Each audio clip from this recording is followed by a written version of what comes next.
በወንጌላውያን አጠቃላይ በወንጌል አማኞች ዘንድ ይሄ ትንቢትንና ነቢያትን በተመለከተ ያለው አስተሳሰብ ሁለት ዘርፍ ነው። እውነት ለመነጋገር አንዳንድ ሰው ቃል አለኝ የሚፈጸም ጌታዬ ሰጠ ጌታዬ ቃል አለኝ የሚፈጸም ብሎ የሚያስበው አብዛኛው ሰው እዚህ ውስጥ የሆነ ቃል አይቶ ይመስላችኋል? ሲያጠና ዋው ችልኔ ነች ብሎ ይመስላችኋል? የኛ ሕዝብ እግዚአብሔር የተመሰገነ ይሁን የሚነገረውን ትንቢት አሜን ይላል እንጂ ጽፎ አይዝም። ደስ የሚለው ባርቱሱ ነው አሜን ይላል እንጂ ያንን ባቅ ቀድሜህን ባቅ አንዳንዱ እኔ ትቼ ነበር 6 ዓመት ትቼ ቤቴ ቁጭ ብዬ ነበር። ተንገፍግፎ ማለት ነው። በምንም እንኳን ተንገፈገፉ። ቆሮንቶስ ኤፌሶን ሲጠቀስ አልተንገፈገፉ። በዚሁ አሁን በምናወራው ትንቢት በሚባል አገልግሎት አንዲት የቅርብ ዘመዴ ነይ እግዚአብሔር ትንቢት አለው ላንቺ የሚናገረው አላት። ከ80 ስንት እንደሆነ ዓመተ ምህረት ማአት ተነግሯት በደብተሯ ጽፋ አንዱም አልሆነ። ነይ የምናገረው ሲል እኔ የምፈልገው አለችው ሲል እኔ አሁን ምንም አትናገረኝ እግዚአብሔር እስከ ዛሬ የተናገረውን እንዲፈጽም ጸልይልኝ። በወንጌላውያን አጠቃላይ በወንጌል አማኞች ዘንድ ይሄ ትንቢትንና ነቢያትን በተመለከተ ያለው አስተሳሰብ ሁለት ዘርፍ ነው። ሁለት ክፍል ነው ያለው። ሁለት የተለያዩ ክፍሎች ናቸው። አንደኛ እነዚህ ካሪዝማቲክና ፔንቴኮስታል ቸርችስ ናቸው። ካሪዝማቲኮች ቸርቾች በትንቢት አቅጣጫ ያላቸው ምልከታ አብዛኞቹ ማለት ነው። አንዳንዶቹ ጤናማ ሊሆን ይችላል። አብዛኞቹ ካሪዝማቲክ ቤተክርስቲያኖች በአዲስ ኪዳን ያለውን የትንቢት አገልግሎት በቤተክርስቲያን ውስጥ የሚኖረውን የትንቢት አገልግሎት በቀጥታ ከመጽሐፍ ቅዱስ እኩል ስልጣን ያለው ቀጥተኛ የእግዚአብሔር ቃል እንደሆነ አድርገው ነው የሚያምኑት። በአዲስ ኪዳን ያለው የትንቢት አገልግሎት የቸርች ውስጥ ያለው የትንቢት አገልግሎት ቀጥተኛ እንደሆነው በቀጥታ ከመጽሐፍ ቅዱስ እኩል የሆነ ስልጣን ያለው ቀጥተኛ የሆነ የእግዚአብሔር ሬቨሌሽን ወይም የቃል መገለጥ ነው ብለው ያምናሉ አብዛኞቹ። ይህን ግሩደም የሚባለው የሥነ መለኮት ሰው ምን እንዳሉት ትንሽ ላውራ። ዋይኒ ግሩደም ማለት ነው። ዋይኒ ግሩደም የታወቁ ሰው ናቸው። ስልታዊ ሥነ መለኮት፣ ሲስተማቲክ ቴዎሎጂ ምናምን እሱን ሌሎችም ብዙ መጽሐፍ ዘ ጊፍት ኦፍ ፕሮፌሲ የሚል መጽሐፍ አላቸው። እሱ ላይ እኚህ የሥነ መለኮት ሰው ከጌታ ቀጥታ እንደተናገረ አድርጎ የካሪዝማቲኩ ዓለም በቀጥታ ሙሉ በሙሉ ራሱ እግዚአብሔር እንደተናገረው ወይንም a very word from the Lord አድርገው ነው የሚወስዱት። a very word from the Lord ቀጥተኛ በሆነ ሁኔታ ከአምላክ አፍ ወጥቶ የተጻፈው ብቸኛ የትንቢት ቃል መጽሐፍ ቅዱስ ብቻ ነው። ካሪዝማቲኮቹ የቸርች ውስጥ የትንቢትን ቃል ከመጽሐፍ ቅዱስ እኩል ስልጣን እንዳለው አድርገው እንዲያስቡ ያደረጋቸው ነገር ይሄ ነው። እንደ መጽሐፍ ቅዱስ ከእግዚአብሔር አፍ ቀጥታ የመጣ እንደ ቆሮንቶስ፣ እንደ ኤፌሶን፣ እንደ ኤርሚያስ፣ እንደ ሕዝቅኤል አይነት ትንቢት ነው በቀለ የሚናገረው ማሞ የሚናገረው ብለው ያምናሉ። እንደው እውነት ለመነጋገር ከሆነ አንዳንድ ጊዜ ካሪዝማቲኩ ዓለም እዚህ ውስጥ ከተጻፈው ቃል ይልቅ በቤተ ክርስቲያን በሚገለጥ የትንቢት ቃል ላይ ሕይወታቸው የተመሰረተ ይመስላል። እንደውም እውነት ለመነጋገር አንዳንዶቹ በዚህ የተነገረ ጥቅስና ቁጥር እያሳያቸው አይ እኔ ፕሮፌት የተናገረኝ ግን እንደዚህ ብሎ ነው። ያ ማለት እዚህ ውስጥ ከተነገረው ቃል ይልቅ ይሄ every word from the Lord ነው። ከአምላክ ቀጥተኛ የተገለጠ የቃል ሬቨሌሽን ነው። አይጨመርበትም፣ አይቀነስበትም። መጽሐፍ ሆኖ ይጻፋል፣ ይደጎሳል፣ ይቀመጣል፣ ክርክር የለም። ይሄ በቸርች ውስጥ ያለው ለማነጽ የተሰጠውን ትንቢት እንደዚሁ every word from the Lord ወይም የአምላክ ቀጥተኛ የመለኮት የቃል መገለጥ ነው ብለው ማመን ብቻ አይደለም። አንዳንዶቹ በቸርች ውስጥ የተነገረውን ትንቢት ከመጽሐፍ ቅዱስ በላይ አምነው ለዓመታት የሚቀመጡ አሉ። አንዳንድ የቆዩ ክርስቲያኖች ቤት ሄዳለሁ ገብቼ ሁሌ የሚያወሩልኝ ነገር አንድ ጊዜ ጌታ ተናግሮኝ፣ አንድ ጊዜ ጌታ እንዲህ ብሎኝ፣ አንድ ጌታ ቃል ሰጥቶኝ የሚል አንዱ ቦታ ላይ ከመጽሐፍ ቅዱስ አይነግሩኝም። በ73 በ84 አንድ እግዚአብሔር ሰው አንዲት እግዚአብሔር ሴት ቤቴ መጣ በቸርች ፕሮግራም ላይ እንዲህ ብሎኝ። እስቲ እውነት ለመነጋገር አንዳንድ ሰው ቃል አለኝ የሚፈጸም ጌታዬ ሰጠ ጌታዬ ቃል አለኝ የሚፈጸም ብሎ የሚያስበው አብዛኛው ሰው እዚህ ውስጥ የሆነ ቃል አይቶ ይመስላችኋል? ሲያጠና ዋው ችለኔ ነች ብሎ ይመስላችኋል? አብዛኛው ሰፈር ውስጥ ወይ በእናቶች የጸሎት ፕሮግራም ወይ በሰፈር የጸሎት ፕሮግራም በወንድሞች የጸሎት ፕሮግራም የተነገረውን ቃል ነው ቃል አለኝ ብሎ አብዛኛው። እግዚአብሔር በቤተ ክርስቲያን ውስጥ ለማነጽ በሚሆን ትንቢት ይናገራል፣ ያነጻል፣ ተናንጸናል፣ ተጋግዘናል። ብዙ ጸሎቶች ውስጣቸው ትንቢት ነው እናውቃለን። ግን ከዚህኛው እኩል አርጎ የማየት አደጋ ካለ ግን ትውልድ እየጠፋ። ስለዚህ የካሪዝማቲኮቹ ምልከታ ይሄ ነው። ትንቢትን በተመለከተ ከመጽሐፍ ቅዱስ እኩል አንዳንዴ እስኪ በልጥ ድረስ የገጠሙንም አሉ። ይኸውልሽ ምን መሰለሽ እህቴ እዚህ ጋር ይሄ አሁን ቆሮንቶስ ላይ ይሄ እንደዚህ ነው የሚለው አይደለ? እኔ ፓስተሬ ነው የሚለው ፓስተሬ ግን አንድ ቀን ጠይቄዋለሁ ይሄን ነገር ሲመልስልኝ እንደዚህ አላለኝም እኮ አሁን እኮ ጥቅስ ነው ያሳየውሽ እዚህ ጋር። አይ እኔ ፓስተሬ ያለኝ ነው ሰው ነው ታውቃለህ። ሰውየው ነገ ምንም ቢላት አሜን ነው የምትለው እንዴ? ነገ የኢትዮጵያ ወንጌላውያን ቸርቾች ሁሉ ተሰብስበው ትልቅ ጉባኤ አድርገው ፓስተሮች ሁሉ እስከ ዛሬ ድረስ ተሳስተናል እመቤታችን አታማልድም ማለታችን፣ የወንጌላውያን አብያተ ክርስቲያናት ህብረት ግን ወስኗል ከዛሬ ጀምሮ እመቤታችን ታማልዳለች ቢል አብራችሁ ልትሄዱ ነው? ልትጎርፉ ነው እንዴ? እንዴት ነው ነገሩ? ተወስኗል ወይ ድሮ ይላል አንዳንዱ። እኔ እኮ ወዴ ነግሮኛል ምንም አለ እዚህ ውስጥ እግዚአብሔር ይገስጽ። ፈራው መጨረሻ ላይ ተሰላሽተን ተማረን የክርስቶስ ጣዕሙን ስለማናቅ የንግርቶችን ጣዕም ስለለመድን ንግርቶቹ ባዶ ሲሆኑብን የክርስቶስን ጣዕም ያለመደ ሁሉ ቀስ እያለ ወደ ዓለማዊነት እንዳይሄድ ቀስ እያለ ክርስትናን እየለቀቀ ከዛ ሁላችንም እንደዛ እየመሰል ነው እና ስትሉት ኖረናል አይተነዋል እባክህ። ከዛ በኋላ ጤናማ ትንቢት እንኳን ብነግረው እስቲ ተወኝ ዳዊት እስከ ዛሬ የተናገረው ይፈጸም እስቲ ይቅርብኝ የሚል ትውልድ ነው የሚመጣው። አንዲት ይቅርብ ዘመዴ ነይ እግዚአብሔር ትንቢት አለው ለአንቺ የሚናገረው አላት።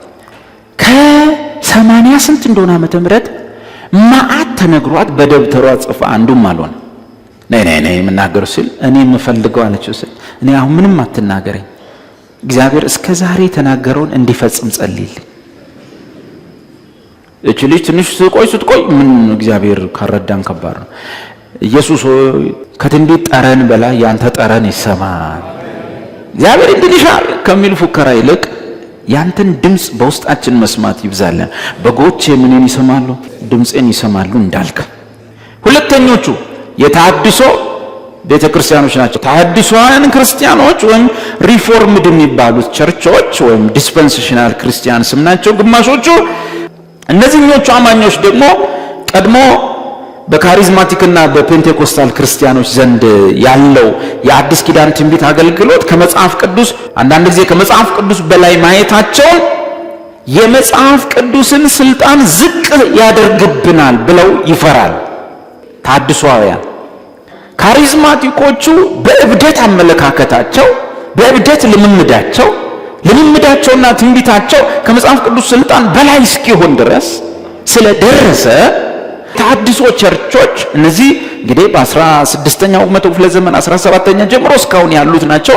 በእድሜም የረዘመው የፕሮቴስታንቱ ዓለም ነው።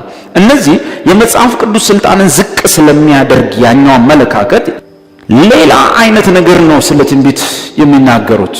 እነዚህ የአዲስ ኪዳን የትንቢት ስጦታ አሁን በቤተ ክርስቲያን ውስጥ ያለው ለማነጽ የሚሆነው የትንቢት ስጦታ አይቀበሉትም። ስለዚህ የትንቢት አገልግሎት በሐዋርያት ዘመንና በዛ ሰሞን ተነግሯል፣ አሁን የለም ተቋርጧል ብለው የሚያምኑ ናቸው። እነዚህ ለብደታቸው መጽሐፍ ቅዱስ አይጠቅሱም፣ እነዛ ለትምህርታቸው መጽሐፍ ቅዱስ ይጠቅሳሉ። ግን አብዛኛው ነገር የመነጨው መጽሐፍ ቅዱስ አሁንን ትንቢት ካልተቆጣጠር ነው መጽሐፍ ቅዱስ ስልጣኑን ያጣል፣ ስለዚህ ተቋርጧል ብለው የሚያምኑ ናቸው። እንግዲህ አብዛኛው የፕሮቴስታንት ግሩፕ እሱ ነው። ከአፍሪካ ውጭ ያለው ልሳን ትንቢት የለም ተቋርጧል ብለው ያምናሉ። የሪፎርምድ ቸርቾች ፍርሃት ምናልባት ሰዎች ልክ እንደ ካሪዝማቲክና ፔንቴኮስታል ክርስቲያኖች የአዲስ ኪዳን የትንቢት አገልግሎት ከመጽሐፍ ቅዱስ እኩል አድርገው ከወሰዱት ሰዎች ለመጽሐፍ ቅዱስ ያላቸው ተገዥነት ይወርዳል ብለው ስለሚያምኑ ነው። እውነተኛው ፍርሃት ያ ነው። ፍርሃታቸው ይሄ ነው። ትንቢት ቀርቷል፣ በዚህ ዘመን በቤተ ክርስቲያን ውስጥ የትንቢት አገልግሎት አያስፈልግም ብለው የጠቀሱት ምዕራፍ ወይም ተቋርጧል ለማለት የተጠቀሙበት ክፍል ከአንደኛ ቆሮንቶስ 13 ላይ ያለው ጥቅስ ነው። አንደኛ ቆሮንቶስ 13 ቁጥር 8 ላይ ልሳንና ትንቢትን በተመለከተ የተጠቀሰ ቃል አለ። በእንግሊዘኛው ይቋረጣል ወይም ይቀራል የሚል ቃል ተጠቅሟል ጳውሎስ። ስለዚህ ሐዋርያት አገልግለው አዲስ ኪዳን መጽሐፍ ተጽፎ ካለቀ በኋላ የልሳን ስጦታና የትንቢት ስጦታ ተቋርጣል ብለው ያምናሉ። በዓለም ላይ ያሉት እንግዲህ በቁጥር ብዙ ናቸው። እነሱ ካሪዝማቲኮ ደግሞ እዚህ አፍሪካ ውስጥ ነው በጣም የሚጮኸው። በቁጥር መለስተኛ ቢሆኑም ግን የነሱን ደግሞ ጽንፍ አደጋ ፈጥሯል። እነዚህኞቹ ደግሞ ፍርሃታቸው እንደነዚህ መሆን ያመጣል። ስለዚህ ይሄ ነገር ጳውሎስ ተቋርጧል ያለ ይመስላልና ተቋርጧል ነው የሚሉት። ፍቅር ለዘወትር አይወድቅም ጥሩ ነው። ከጸጋ ስጦታዎች የሚቀድመው ማን? ፍቅር የሚባል መጽሐፍ ቅዱስ ፍቅርን ምን ይለዋል? የጸጋ ስጦታ ነው። መንገድ ከሁሉ የሚበልጠው መንገድ ደግሞ አሳይሃለሁ። ፍቅር ለዘላለም ለዘወትር አይወድቅም። ትንቢት ቢሆን ግን ይሻራል የሚላለ በእኛ መጽሐፍ ቅዱስ። ልሳኖች ቢሆኑ ይቀራሉ የምትል ቃል አለች። ዕውቀትም ቢሆን ይሻራል። የዕውቀት ጸጋ ማለት የመጽሐፍ ቅዱስ ዕውቀት ማለት አይደለም። የዕውቀት ጸጋ የተሰወረውን የሰውን ነገር መግለጥ የሚባል ነው። እሱ ነው። አሁን ሶስቱን አመጣቸው። እነዚህ ተአምራዊ ስጦታዎች ናቸው። ትንቢት ቢሆን ግን ይሻራል፣ ልሳኖች ቢሆኑ ይቀራሉ፣ ዕውቀትም ቢሆን ይሻራል። አሁን እንግሊዘኛው ምን ይላል? Love never fails out or becomes obsolete or comes to an end. ከዛስ በኋላ as for prophecy, the gift of interpreting the divine will and purpose ማለት ነው። it will be fulfilled and pass away. as for tongues, ልሳኖች they will be destroyed and cease የሚል ቃል አለ። ኪንግ ጄምስ ደግሞ ካለ አውጣ። እቺ cease ምን ማለት ነው በእንግሊዘኛ? አሁን ለምሳሌ tongues ልሳኖች as for tongues ስለ ልሳኖች ምንድነው ያለው? they will be destroyed and cease የሆነ ሰዓት ላይ destroyed ይሆናሉ፣ ከዛስ cease ያደርጋሉ፣ ይቋረጣሉ ብሎ ጳውሎስ ጽፏል። ልሳኖች ይቋረጣሉ፣ የሆነ ሰዓት ላይ ይቋረጣል የልሳን ስጦታ ብሏል ጳውሎስ። አዎ ብሏል፣ ግን ንባቡን እናነባለን። ዕውቀትም ቢሆን ይሻራል፣ ልሳኖች ቢሆን ይቀራሉ፣ እንግሊሽ cease ያደርጋሉ። ይሄው እዚህ እንግሊዘኛው charity never fails። ስለዚህ በጎነት ፍቅር አይወድቅም። but whether there be prophecies they shall fail። ትንቢትም ቢሆን ፌል ያደርጋል። whether there be tongues ልሳንም በተመለከተ ምንድነው ነው? they shall cease ምንድነው በእንግሊዘኛ? መቋረጥ፣ ይቋረጣሉ። whether there be knowledge it shall vanish away። የዕውቀትም ጸጋ ቢሆን ይወገዳል የሆነ ሰዓት ላይ። ቀጥሎስ ደግሞ ከዛ ፊት ያለው ልሳኖችን ቢሆኑ ደግሞ ይቋረጣሉ ብሎ ጳውሎስ ጽፏል። ስለዚህ ሐዋርያት የአዲስ ኪዳንን መጽሐፍ ጽፈው ሲጨርሱ እነዚህ አገልግሎቶች ተቋርጠዋል ብለው ያምናሉ። ሪፎርመር ቸርቾች አሁን ያለው የትንቢት አገልግሎት ከእግዚአብሔር አይደለም፣ ጤናማም አይደለም ብለው ደምድመዋል ማለት ነው፣ ሙሉ ከሙሉ ማለት ነው። ከዚህ ጋር ተያይዞ ለተነሱ ሐሳብ ካሪዝማቲክና ደግሞ የቅድሞቹ ፔንቴኮስታል ቸርቾች ደግሞ ምላሽ ይሰጣሉ። አይ ይሄን ጥቅስ እንየው ይላል። ይሄን ጥቅስ እንየው ምላሽ ሲሰጡ አዎ ትንቢት ይሻራል፣ ነገር ግን የሚሻርበት ጊዜው አሁን ሳይሆን ፍጹም የሆነው ሲመጣ ነው በማለት እዚሁ ቁጥር 10 ላይ ያለውን ነገር ይናገራሉ። ከላይ እንምጣ። ፍቅር ለዘወትር አይወድቅም፣ ትንቢት ቢሆን ግን ይሻራል፣ ልሳኖች ቢሆኑ ይቀራሉ፣ ዕውቀት ቢሆን ይሻራል። እሺ ከዕውቀት ክፍለን እናውቃለን፣ ከትንቢት ክፍለን እናገራለንና ፍጹም የሆነ ሲመጣ ግን ተከፍሎ የነበረው ምን ቅድም ያለው ትንቢት ከትንቢት ከፍለን ነው የምንናገረው። ከዛስ ፍጹም የሆነው ሲመጣ ግን ተከፍሎ የነበረው ይሻራል ይላል። ስለዚህ ካሪዝማቲኮቹ አዎ ልሳን ወደፊት የማይቀጥልበት ልሳን ትንቢት የማይቀጥልበት ጊዜ ይመጣል፣ እኛም እንስማማለን። ነገር ግን እሱ ጊዜ አሁን አይደለም፣ ፍጹም የሆነው ሲመጣ ነው ብለው ያምናሉ። አሁን ፍጹም የሆነው ምንድነው የሚለው ላይ ደግሞ የታድሳውያን ፕሮቴስታንቱ ክፍል የታድሳውያን ክርስትናው የወንጌል አማኞች ክፍል ፍጹም የሆነው ብሎ የሚተረጉሙ አለ። ካሪዝማቲኮቹ ፍጹም የሆነው ብሎ የሚተረጉሙታል። ሪፎርምድ ቸርችስ እንግዲህ በስነ መለኮት ዓለምን የሚመሩት እንግዲህ ትልልቅ የስነ መለኮት ትምህርት ቤቶች የነሱ ናቸው። እነ ዳላስ ቴዎሎጂ ሴሚናሪ ምናምን ባሉት እዛ መቼስ መገብቶ መማሩም ይከብዳል። እነዛ ሰዎች ፍጹም የሆነውን ሲመጣ ተከፍሎ የነበረው ማለት የትንቢት ስጦታ ይሻራል፣ ይቀራል፣ ልሳንም ይቋረጣል፣ ሲዝ ያደርጋል ነው። ሲዝ ማለት መቋረጥ ነው፣ በእኛ ይቀራል የሚል ነው። እነዚህ የተሐድሶውያን ወንጌል አማኞች ፍጹም የሆነው የሚለው ብለው የሚረዱት የአዲስ ኪዳን መጽሐፍት ያኔ አልተጻፉም። ቤተ ክርስቲያን በተለያየ ጸጋ የግድ መታነጽ ነበረባት። እንደ መጽሐፍ ቅዱስ እስኪያገለግል ድረስ ትንቢትን ተጠቅመውበታል። ሐዋርያት ግን መጨረሻ ቀኖናዊ ጽሑፎችን እነዚህን ዶግማቲክ የሆኑትን 27 የአዲስ ኪዳን መጽሐፍ ጽፈው ጨርሰዋልና ከዚህ በኋላ እንደ ትንቢት ሁሉም የተነሳ የምንመራበት ሳይሆን ተጽፎ የተጠናቀቀ የምንመራበት መጽሐፍ መጥቷልና ፍጹም የሆነው ሲመጣ የሚለው የተጠናቀቀ የቅዱሳት መጽሐፍ ጽሑፍ ነው ብለው ሪፎርመርስ ያምናሉ። ካሪዝማቲኮቹ ደግሞ ኖ አዎ ይቀራል፣ ይቋረጣል፣ ግን የሚቀረው ፍጹም የሆነው ሲመጣ ነው ይላል። ፍጹም የሆነው ሲመጣ የሚለው ቃል የመጽሐፍ ቅዱስን ቀኖና መጠናቀቅ ሳይሆን ራሱ ጌታ እስኪመጣ ማለት ነው ብለው ሁለቱ ይከራከራሉ። ለዚህ ደግሞ እነሱ የሚሰጡን ጥቅስ አለ። ካሪዝማቲኮቹ ምን እዚሁ ምዕራፍ 1 ቁጥር 7 እንደዚህ ይላል ጳውሎስ። ምዕራፍ 1 ላይ እንደዚህ ብሎናልና ጳውሎስ አንደኛ ቆሮንቶስ 13 ላይ ነው ልሳኖች ይቋረጣሉ፣ ትንቢትም ይቀራል፣ ሲዝ ያደርጋል ያለው ጳውሎስ እኮ ምዕራፍ 1 ላይ ግን እንዲህ ብሎን ነበረ። ምን እንደዚህ የጌታችንን የኢየሱስ ክርስቶስን መገለጥ ስትጠባበቁ አንድ የጸጋ ስጦታ እንኳ አይጎርልባችሁም ብሎናል። አንድ የጸጋ ስጦታ እንኳ አይጎርልባችሁም ብሎናል። ማንን ስትጠባበቁ? የኢየሱስን መገለጥ ስትጠባበቁ። ስለዚህ የጸጋ ስጦታዎች ልሳንና ትንቢትን ጨምሮ ኢየሱስ እስኪመጣ ድረስ ይቀጥላሉ። አንድም የጸጋ ስጦታ አይጎርልባችሁም እሱ እስኪገለጥ ብሎናል ጳውሎስ። ስለዚህ የትንቢት አገልግሎትና የልሳን አገልግሎት ጳውሎስ በኋላ ላይ ይቀራሉ፣ ይቋረጣሉ ሲል ጌታ እስኪመጣ ነው ብለው ያምናሉ። ቅድም የጠቀስኩላችሁ የሥነ መለኮት ሰው ዋኒ ግሩደም ናቸው። ግሩደም ሁለቱንም ቡድኖች እንዴት እንደሚመክሩ ደግሞ እንስማ። እሳቸው እንደዚህ ይላሉ። ለካሪዝማቲኮቹ የጸጋ ስጦታን ማበረታታችሁ ልክ ቢሆንም ትንቢትን ግን ልክ የመጽሐፍ ቅዱስ ቃል ጋር እኩል አድርጋችሁ መውሰዳችሁ አግባብ አይደለም ይላቸዋል። ካሪዝማቲኮቹ ጥሩ ነው፣ ጸጋ ስጦታ ማበረታታችሁ ጥሩ ነው፣ ነገር ግን ከመጽሐፍ ቅዱስ እኩል አርጋችሁ ቸርች ውስጥ ትንቢትን መጠቀማቸው አግባብ አይደለም ይላቸዋል። በሌላ በኩል ደግሞ እንደዚህ ይላል። በአዲስ ኪዳን ትንቢት ካሪዝማቲክ አማኞች እንደሚሉት ከእግዚአብሔር ቃል መጽሐፍ ቅዱስ ጋር እኩል የሆነ ሳይሆን ወይም ከእግዚአብሔር ቃል ጋር የሚነጻጸር ሳይሆን ይልቁንስ ትንቢት መንፈስ ቅዱስ በአንድ አማኝ ውስጥ የሚያመጣው አንዳች የሆነ ሪፖርት ነው እንጂ መጽሐፍ ቅዱስ ቃል አይደለም።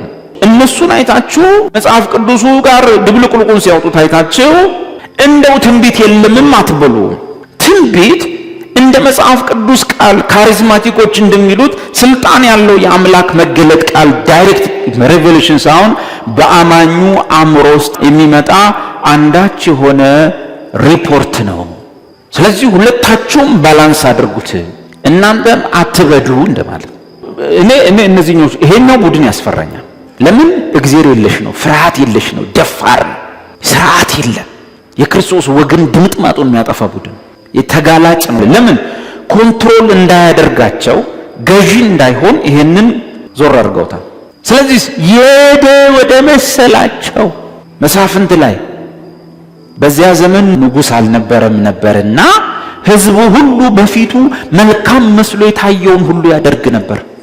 መልካም መስሎ የታየው ምን ከሌለ ገዢ፣ አስተዳዳሪ፣ ተቆጣጣሪ፣ ያዥገራጅ ከሌለ ወደ መሰለው ነው ሰው ሁሉ በጎ ወደ መሰለው፣ ክፉ ነው ብሎ አይደለም፣ በጎ ወደ መሰለው ሁሉ ይነጉዳል። ከዛ ምን ይገባል? ኮንፊውዥን ውስጥ እንገባለን። ብዙ ነገር እንከስራለን። የተሰጠችን እድሜ ላይ ብዙ እድሜዎች በብዙ ኪሳራ ውስጥ እንቆያለን። ለዛ ነው ለዚህ የተጎዱ ብዙ ወንድሞችን የተጎዱ ብዙ እህቶችን እድሜያቸው በቤተ ክርስቲያን ውስጥ አልቆ ነገር ግን ባለቀ ሰዓት አይናቸው የከፈቱ ሰዎችን በአካባቢያችሁ ካሉ ጠይቋቸው። ብዙ ነገር ተጎድተዋል፣ ብዙ ነገር ሉዝ አድርገዋል። ብዙ ነገር ያኔ ብነቃ ያኔ ባን ገብታችሁ ኮሜንት ላይ ነው ዩቲዩብ ላይ ገብታችሁ ያኔ ይሄን ባቅ ቀድሜ ይሄን ባቅ። አንዳንዱ እኔ ትቼ ነበር 6 ዓመት ትቼ ቤቴ ቁጭ ብዬ ነበር። ተንገፍግፎ ማለት ነው። በምንም እንኳን ተንገፈገፉ። ቆሮንቶስ ኤፌሶን ሲጠቀስ አልተንገፈገፉ። በዚሁ አሁን በምናወራው ትንቢት በሚባል አገልግሎት 6 ዓመት ቤቴ ቁጭ ብዬ ነበር። ብሩን የተበላለ ገንዘቡን የተዘረፋለ በሽተኛ ይሆናል የደወለልኝ ሰው። በቃ በዛው ስኳር ታመምኳል። አንድ ሴት ነብይትና 3 መስራች ገብተው በቃ ሰውየው ብር አለው ቷቷቷ እንዲና አድርጎ በሱ ብር የራሳቸውን ነገር ከፈቱና እናቅልህም አሉት። ሰውየው ለ9 ወር አልጋው ላይ ተኛ። በቃ ብሩንም አጥቶ ጤናውም አጥቶ በዛው ሁሉ ነገሩ ተበላሽቶ ማለት ነው።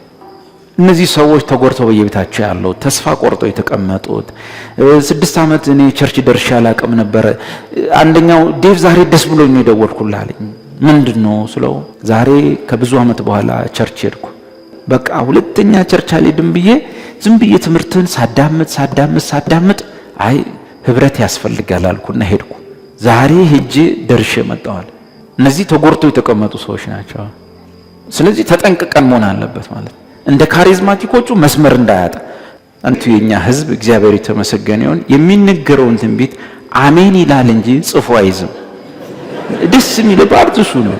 አሜን ይላል እንጂ ጥር 13 ዕለተ እሁድ በወንጌል እውነት ቤተክርስቲያን የተነገረ ትንቢት ተናጋሪው ወንድም ዳዊት ሚያዝያ ወር እንደዚህ ይሆናል ጤፍ ይረክሳል ምናምን ብሎ ተናግሯል ብላ አትጽፍም።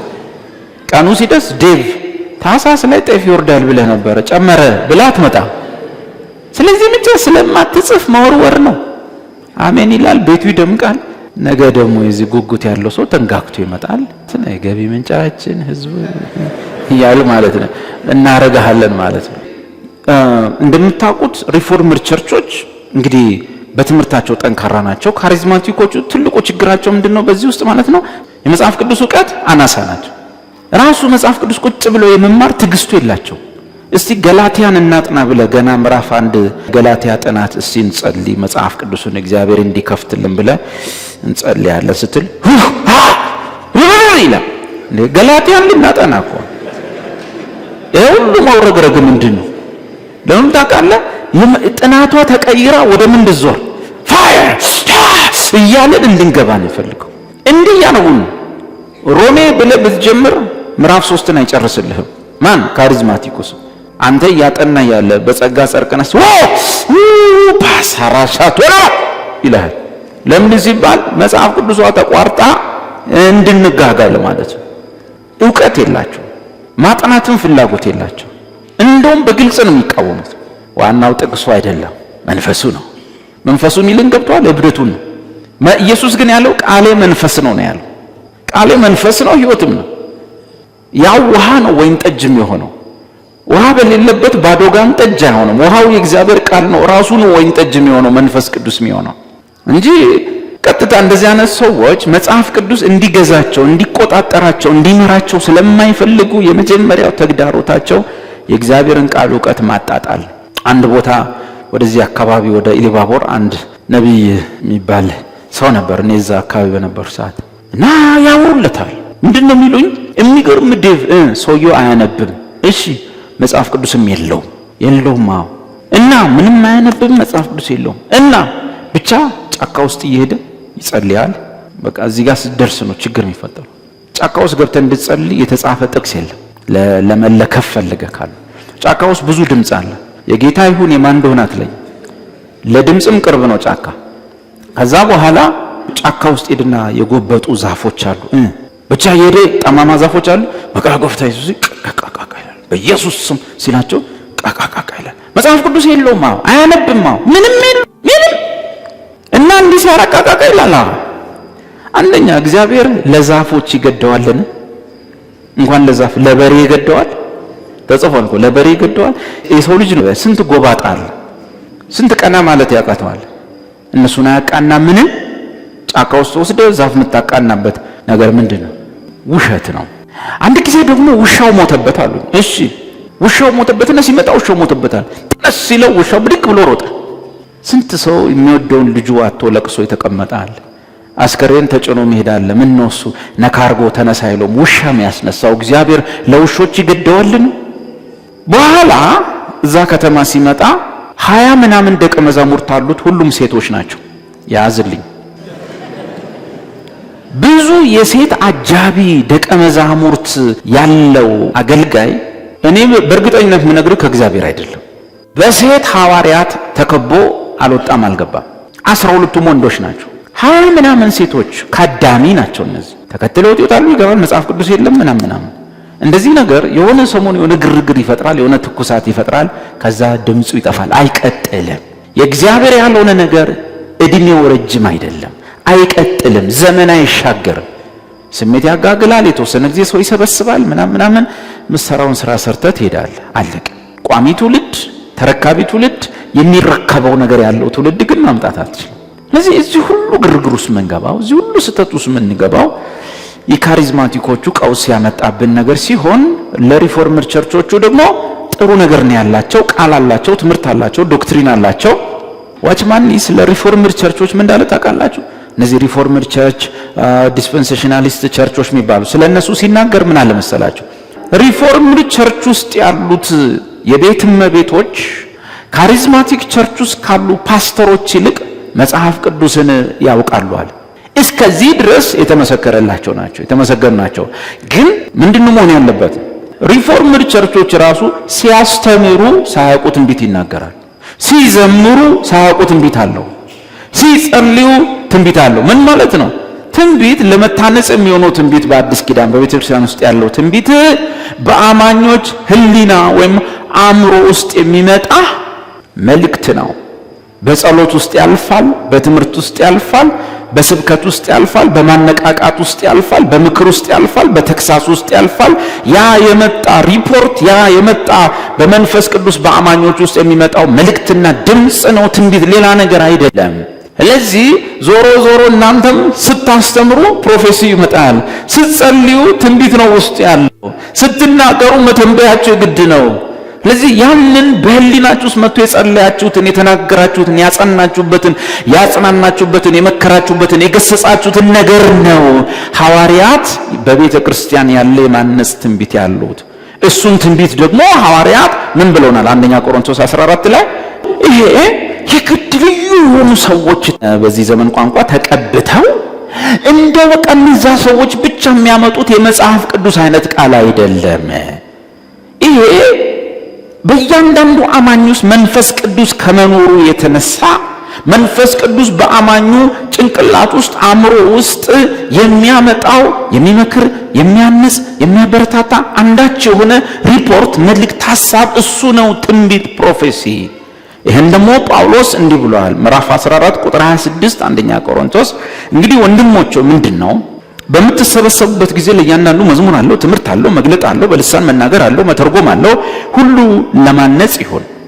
በልሳን የሚናገር ቢኖር 2 ወይም ቢበዛ 3 ሆኖ በተራቸው ይናገሩ። ለምሳሌ ይሄን ብትጠቅሱ ሁለቱ ጋር የምታዩት ነገር አለ። ምን ካሪዝማቲኮቹ 2 ወይም 3 ሰው ብቻ ይናገር የሚለውን አይሰሙም። ለምን? መጽሐፍ ቅዱስ ስለማይገዛቸው። እነዛ ጋር ደግሞ ምንድነው ልዑል የሆነው በፈለገ ሰዓት የፈለገውን ማድረግ የሚችልን አምላክ በትምህርት አናግደው። ልዑል የሆነውን አምላክ አዲስ ቋንቋ ሊሰጠን ሊያናገረን አይችልም ብለን ልንዘጋው አንችልም፣ መብቱ ነው። እኔ ይሄን እያስተማርኳችሁ የለም ብዬ እንደጨረስኩ እዚህ ውስጥ 10 ሰው በፈረንሳይኛ ማውራት ቢጀምር የት አባቴንም ገብ ይችላል? አይችልም። ልዑል ነውና እንግድበው፣ መብቱ ነው። ግን ካለ 2 ወይንም ስንት 3 ሆነው ይናገሩ ደግሞ ይላል። ስለዚህ ሁለቱንም ይቆጣጠርልናል ብሎ ነገር የለም። አልሰማህም 3 ብሎ የለም እያንዳንዱ ጮህ የሚለውንም ይሄ ቃል ይገዛል። ስለዚህ እቺ ጥሩ ነች፣ መሐለኛዋ ጥሩ ነች። ሐሰተኛ የሆነ የተጨበረበረ አስመሳይ ትንቢት ከስጋ የሆነ ከአጋንንት የሆነ ልሳን ቸርች ውስጥ ደግሞ እንዳይገባ ምን ታደርገዋለህ? 2 ወይንም 3 ነው የሚለው። በልሳን የምትናገሩ መጣብህ ልሳን ነው የሆነ አዲስ ቋንቋ አፍ ላይ መጣው ናውጣ ጀምር ተናገር። ከዛ በኋላ ደግሞ አንዳችሁ ደግሞ ተነስታችሁ ምንድነው የሚለው ተርጉሙልን እንላለን። የመተርጉም ጸጋ ያለው ናውጣ። ከዛ እሱ ይናገራል። ሲናገር አንተ ትተረጉማለህ፣ ሲናገር አንተ ትተረጉማለህ። ወይ ደግሞ ለሰውየው ጳውሎስ ምን ይለዋል? በልሳን መናገር የተሰጠው ሰው ደግሞ እንዲተረጉም ይጸልይ ይላል። ስለዚህ አየና ተረጉምም ካልክ እንግዲህ ጳውሎስ ደግሞ እንዲተረጉም ይጸልይ ይላል። ትጸልይና ትርጉሙን ትቀበላለህ። ከዛ በኋላ ትነግረናለህ ማለት አንዴ በልሳን ትለውና ቀጥሎ በአማርኛ በልሳን ትለውና በምንሰማው ቋንቋ ታረጋዋለህ። በቃ ጤናማ ይሆናል። አይደለም የለም ይልሃል። ማን ካሪዝማቲክ ማን ቆሮንቶስ ብሎ የለም ቆሮንቶስ ሌላ ነው ይሄ ሌላ ነው አሜን ሲል ይሄ ማበድ የፈለገው ኢየሱስ አሜን ቀጥል ይላል ቤቱ ማለት ነው። ይበላሻል። ስለዚህ ይሄ መጽሐፍ ቅዱስ ለሁለቱም ጥሩ መድኃኒት ነው። ከእግዚአብሔር ከአባታችን ከልጁም ከኢየሱስ ጸጋና ሰላም ከሁላችን ጋር ይሁን።